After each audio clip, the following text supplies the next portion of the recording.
संविधान का चौथा स्तंभ है, जो संविधान अभिव्यक्ति की आजादी देता है, हमें बोलने की आजादी देता है, हमारे अधिकार, हमारे हक की लड़ाई लड़ने का अधिकार देता है, उसे यह प्रीति तिवारी जी बंद करवाएंगे, ऐसे अधिकारी बंद करवाएंगे।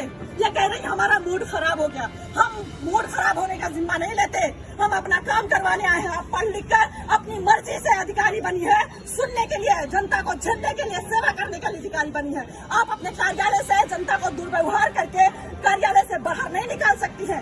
यह अधिकार आपको नहीं है कि आप बोले हमको और आपके साथ खड़े 4 लोग और बोले कि आप भागिए यहाँ से, निकलिए कार्यालय से। अरे आपको पता नहीं है कि पत्रकार क्या होता है? आपने मामूली समझ लिया है। अरे आपको शर्म नहीं आती कि पत्रकार खड़ा होकर बोल रहे हैं मैम मुझे न्याय चाहिए, मैं एक पत्रकार हूँ। आपने क्या कर्तव्य निभाया? आप योगी जी को नहीं जानती, सरकार आदेश नहीं सुनती है कि पत्रकार जब किसी भी अधिकारी के पास जाए, कार्यालय जाए, प्रशासन के पास जाए, तो वो इज्जत दे, पत्रकार को मान सम्मान के साथ बिठाए और उसे पूरा ब्यौरा दे जिस बारे में जानकारी चाहिए पत्रकार को। आप सुनती नहीं है, आप मेरी आजादी छीनेंगी, आप मेरे बोलने की आजादी छीनेंगी। मैं ऐसा नहीं होने दूंगी। प्रीति तिवारी जी, आपने हमारे जमीन पर कब्जा करवाया है और आप ही उस कब्जे को मुक्त करवाएंगी। मैं कुछ नहीं जानती हूँ, मैं सिविल करने जाऊँ, मुझे बोल रहे मेरे कार्यालय से भागे। कहीं सुना है आपने? कितना भी बड़ा सुपीरियर अधिकारी हो, कितना भी बड़ा अधिकारी हो, उसका नर्म लहजा होता है, उसका बात करने का तरीका अलग होता है। ये कहाँ से पढ़ लिख कर आई है? कैसे अधिकारी बन गई कि इनका मूड खराब हो जाता है एक पत्रकार के सवाल करने से? लेकिन मैं यहाँ पत्रकार की हैसियत से नहीं आई थी, मैं एक पीड़ित लड़की की हैसियत से लखनऊ से दौड़ दौड़ के आ रही हूँ कि मैं पीड़ित हूँ मैम, मुझे न्याय चाहिए। आपके गलत आदेश की वजह से मेरे घर पर कब्जा किया गया, आपने गलत कब्जा कर लिया, प्रशासन ने आपको गुमराह किया। मैं बता रही हूँ, मेरी बात सुनने को तैयार नहीं। आप पहले बाहर जाइए, फिर मैं बात करूंगी। आप पहले बाहर जाइए, मेरा मूड खराब हो रहा है, मुझे गुस्सा आ रहा है, मुझे मेरा गुस्सा शांत करिए और मैं सब साक्ष्य दिखाऊंगी आपको। इनका जितना भी रवैया अंदर किया मेरे साथ, जितना भी, यह भूल गई कि मैं पत्रकार बता रही हूँ, लेकिन मैं तुम्हारा कुछ भी कर सकती हूँ, यह भूल गई। इनका सारा रवैया हमारे कैमरे में कैद है। इन्होंने जो बर्ताव पत्रकार के साथ किया, आप सोचिए, अंदाजा लगाइए कि जब ये आम जनता खड़ी हुई, जब इनके पास जाती होगी तो कैसे गूंगे बहरे की तरह खड़ी रहती होगी। इनके आदेश के लिए एक शब्द सुनने के लिए कितना बेचैन रहती होगी कि मैम कुछ तो हमारे हक में फैसला सुना दे, कुछ तो हमारे हक में बोल दे, कुछ तो मेरे साथ न्याय कर दे।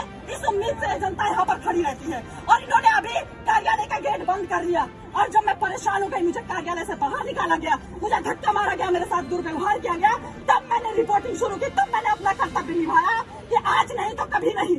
क्योंकि मैं यहाँ 2-2.5 महीने से चक्कर काट रही हूँ। मेरी बुजुर्ग माँ 2-2.5 महीने से आ रही कि मैम आपकी गलती की वजह से अभी तक कोई हमारे घर में घुस नहीं पाया।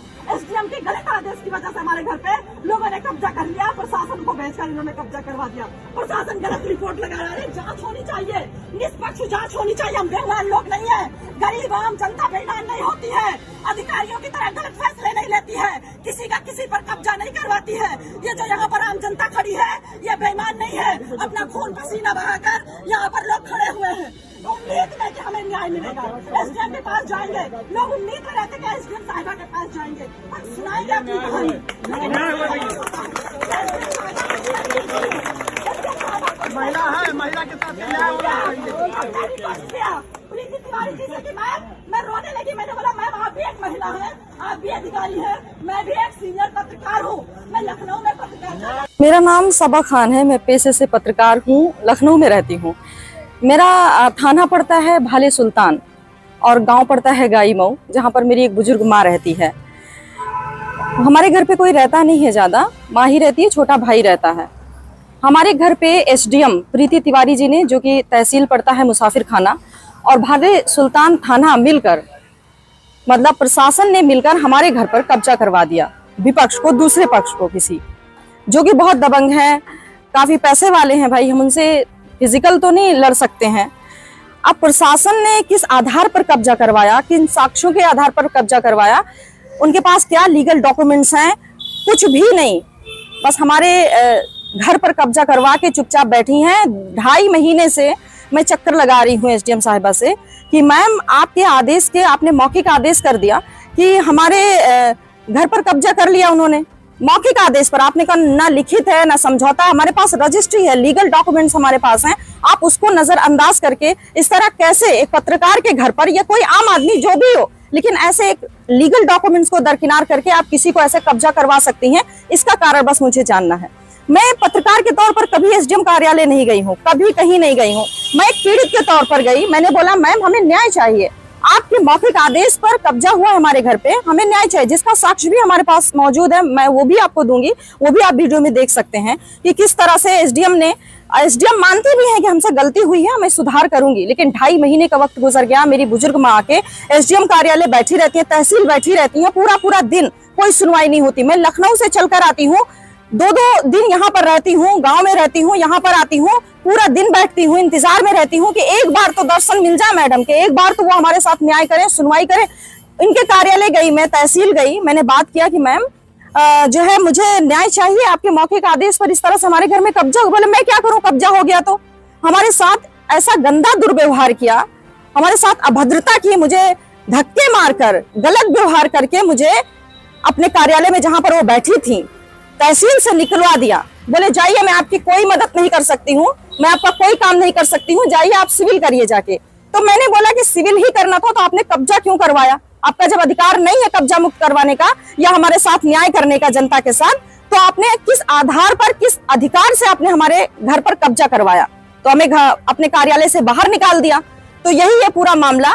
अब देखते हैं कि आगे कितना, हमें कुछ नहीं चाहिए, मुझे मेरे अधिकारियों से न्याय चाहिए कि हमारे घर पे कब्जा कैसे करवाया, किन आधार पर कब्जा करवाया, क्या विपक्ष के पास जिसको कब्जा करवाया उसके पास क्या लीगल डॉक्यूमेंट्स हैं, किस वजह से करवाया, हमें न्याय चाहिए बस, मैं और कुछ नहीं। मैं एक पत्रकार हूँ, मैं सड़कों पर आम जनता की आवाज उठाती हूँ, सरकार से लड़ती हूँ, सरकार से सवाल करती हूँ, प्रशासन से सवाल करती हूँ। आज मैं एक पत्रकार के तौर पर, जागरूक लड़की के तौर पर, पीड़ित के तौर पर मैं इस तरह से दर दर भटक रही हूँ न्याय के लिए। जब मेरे साथ न्याय नहीं हो सकता तो मैं कैसे कहूँ, अमेठी क्षेत्र हो या कहीं किसी भी जगह की घटना हो, कैसे न्याय मिलेगा? योगी जी का राज है, योगी जी कहते हैं कि मैंने अपराधियों को खत्म कर दिया है। मुझे कैसे, मैं ऐसे अपराधी जिनको प्रशासन का सह मिलता है, जो प्रशासन के चंगुल में रहकर काम करते हैं, मैं कैसे मानूं कि आम जनता को न्याय मिलता होगा जब एक जागरूक लड़की के साथ इस तरह से हो रहा है, जब मुझे धक्के मारकर अपने कार्यालय से बाहर निकाला जा रहा है, मुझे कहा जा रहा है कि मैं कुछ नहीं कर सकती, आप जाके सिविल करिए।